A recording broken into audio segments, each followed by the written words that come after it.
All right. I won't be as funny as that last bit. Just so you know, Well, good evening, Mr. President, Mrs. First Lady, and the distinguished members of the Radio and Television Correspondents Dinner. When I accepted the honor of performing here tonight, one thought crossed my mind, and that was, please, God, don't let me bomb in front of the President.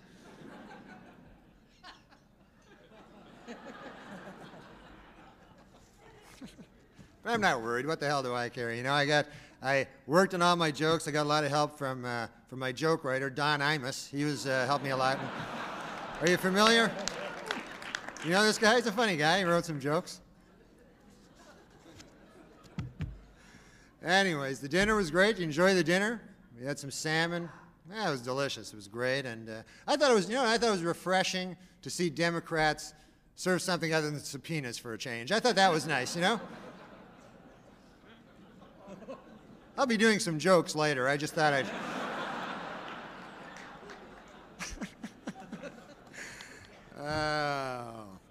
But it is rather daunting to me. I'm just a guy, What the hell am I? And here I am, I look out, I see President Bill Clinton, I see Secretary of State Madeleine Albright, media mogul Rupert Murdoch, broadcast legend Larry King, pornographer Larry Flint, Dick Morris. The list is starting to drop off a little, folks, but still, you get the idea. It's daunting. And of course, it was very inspiring to see President Clinton up here on crutches making a speech. I thought that was just amazing, it's been difficult for the president. He can't jog now, and he needs help getting around, and he still occasionally suffers great pain, On the upside, you got your medical marijuana, so that's,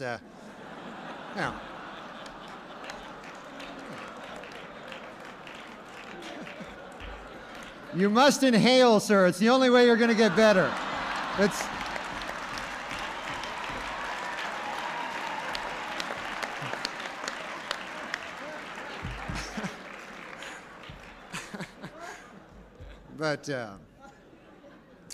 it's odd. I think this is the first time that I can remember that we've had a president that is hobbled, and it's tough on everybody. The Secret Service, it's not easy on the Secret Service. They have had to learn, how to do this, and they've been specially trained on how to lift and carry President Clinton by top experts who've been doing this for a long time.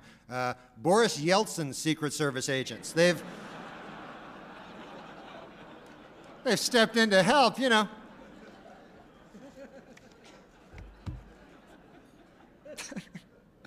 And anyways, excuse me, I'm sorry, folks. Larry Flint and Dick Morris are giving some sort of hand signals to each other over there. I don't know what the hell that's all about, but it's kind of hard to concentrate. Larry Flint is here tonight. But also present this evening, Madeleine Albright, the Secretary of State. Ms. Albright's been very busy, She just returned from Russia, where she, applied for her? Yeah, Madeleine Albright. She's been very busy. She just went to Russia, where she met with Boris Yeltsin, and they had some talk on NATO expansion. I guess they kind of had a tense meeting, When Ms. Albright came back out, she said, for this I travel 5,000 miles to meet with some drunken Meshuggah? On my worst enemy, I wouldn't wish this. This is...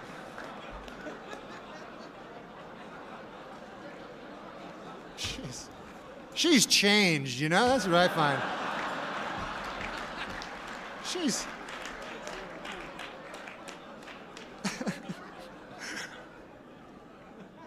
But of course, looking around the room, I also see many distinguished members of the Fourth Estate.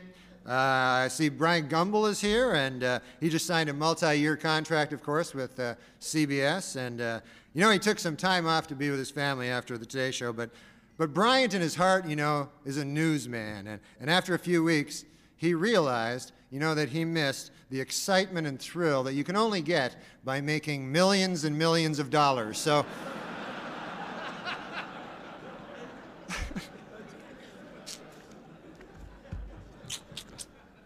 And Dan Rather, of course, is here. He's a broadcast legend. I love Dan Rather. You know, I talked to him backstage, and it was a real thrill for me, you know. And he was so excited to be here, you know. I was backstage with him. I've never seen him so excited. At one moment, I remember he broke into a huge frozen smile. And it was... There it is again. There it is. Take a look.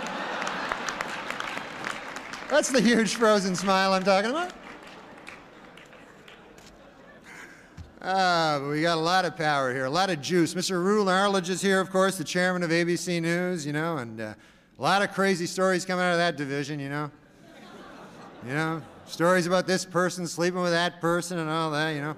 Scandal after scandal. If you heard the latest, I heard this just the other day. There's a rumor that last week, a certain, I don't want to say who it is, a certain gentleman in ABC News, he went to a party and he got really drunk and he ended up having sex with his own wife. I don't know. I don't know how these rumors get started, but you know, it's probably just a vicious rumor, really, you know. But as Mr. Arledge knows, of course, TV has become a very tough game. You got to stay competitive, you know.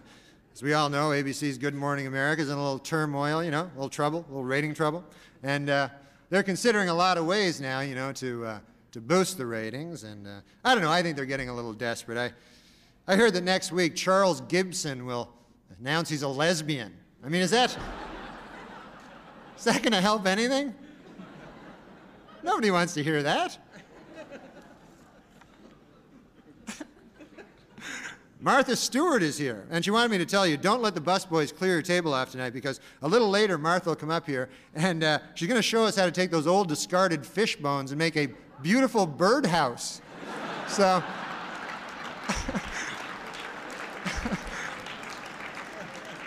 that's nice.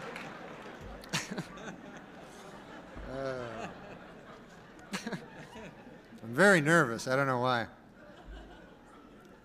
Before I sip this coffee, actually, sir, how much is it? How much would a cup of coffee cost in a place like this?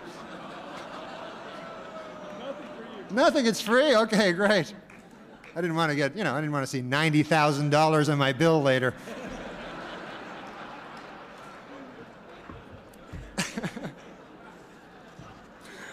I'm sorry. And of course, there are some important Washington figures who couldn't be here tonight. Vice President Al Gore is not here. Unfortunately, he broke down and they had to leave him in the shop overnight. But they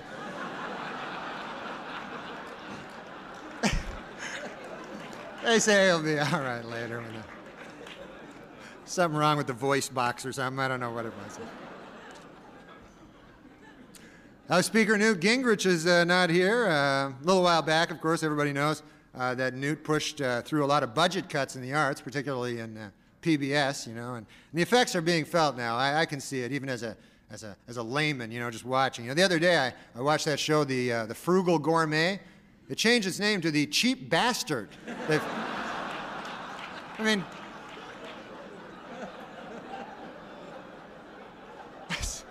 it's crazy. And Senator Ted Kennedy couldn't be here. You know, there's a lot of jokes about Ted Kennedy, but I recently watched an interview. It was very touching. You know, Ted was talking about, or Mr. Kennedy. What the hell am I calling him Ted for? Senator Kennedy was talking about how he proposed to his lovely wife Vicki Reggie, and it was very touching. You know, it was a different side of Ted Kennedy that you don't see. He was very old-fashioned or romantic. You know, when he made the proposal, it was very nice. He got up on one knee and he. It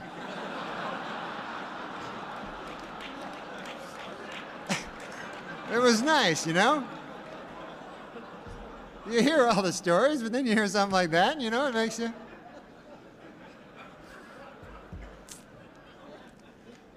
I'm starting to relax now, you know. I think I'm relaxing a little. And that's not just the booze talking. I think I really am relaxing. It's the Xanax, the Prozac, and the booze talking.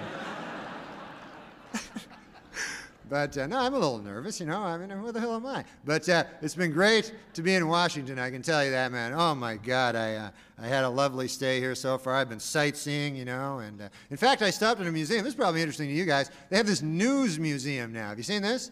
It's a museum that's dedicated to broadcast journalism, and they have all sorts of, you know, tributes to Edward R. Murrow and such, you know, and they have this one fascinating place. It's a kind of an interactive display, and visitors, what they can do is they can appear on camera and pretend that they are real journalists, you know. So far, it's been visited 20 times by Matt Lauer, but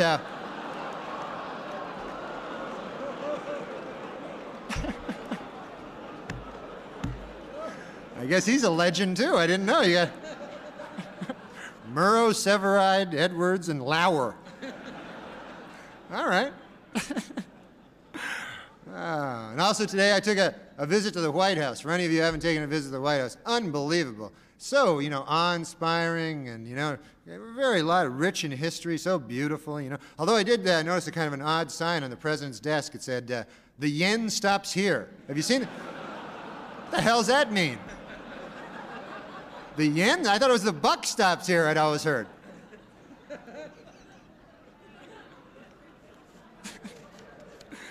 You know, of course, they say the White House is haunted. Did you know that? And I thought this was kind of sad. I heard last night that President Clinton charged Abraham Lincoln's ghost $10,000 to sleep in his own bed. So that doesn't seem right to me, you know? I mean...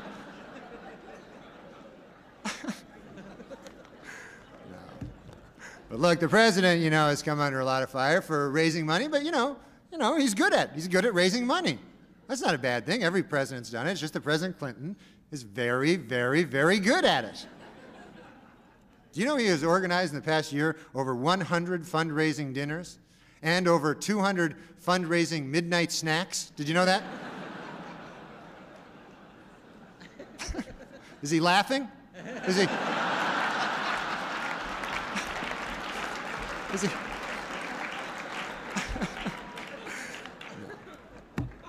No, but Mr. President, seriously, you know, I know you've had to work through a lot of distractions in doing the business of running this country, and I just want to say, you know, that I implore you, stay focused and do the job, and try to remember, you know, that Rome was not built in a day, you know. I mean, just ask Strom Thurmond, he'll tell you.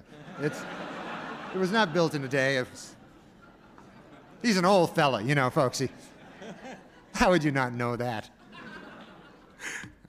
Oh, I have an announcement to read. I almost forgot. I was told to make this announcement. Table 10, wherever you are, table 10. We're sorry your waitress hasn't been there in a while. Larry King just married her. So...